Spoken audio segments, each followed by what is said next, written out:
ስለ ኦሬጎን የስራ አጥነት ኢንሹራንስ ፕሮግራም በተመለከተ የሚጠየቁ ጥያቄዎች። በየሳምንቱ ማመልከቻ ማቅረብ ያለብኝ ለምንድን ነው? ከስራ አጥነት ኢንሹራንስ ፕሮግራም ጥቅሞችን ለማግኘት የመጀመሪያ ማመልከቻውን በማቅረቦ እንኳን ደስ አሎት። አስፈላጊ የመጀመሪያ እርምጃ ወስደዋል። ማስታወስ ያለቦት ነገር አለ። በየሳምንቱ ሳምንታዊ የይገባኛል ጥያቄ ማቅረብ አለቦት። ይህ ማለት በየሳምንቱ ማመልከቻ ያቅርቡ። አሁንም የጥቅም ክፍያዎች ለማግኘት ብቁ መሆኑን ለማየት ይህን ሳምንታዊ ዝመና ከእርሶ እንፈልጋለን። ለአንድ ሳምንት ካላስገቡ በሚያሳዝን ሁኔታ ምንም ገንዘብ አያገኙም። በየሳምንቱ እሁድ ጀምሮ ላለፈው ሳምንት ማመልከቻ ማስገባት ይችላሉ።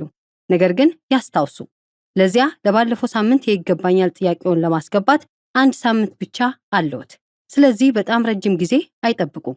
በየሳምንቱ እንዴት ማስገባት እንደሚቻል ተጨማሪ መረጃ ለማግኘት ከዚህ በታች ይመልከቱ።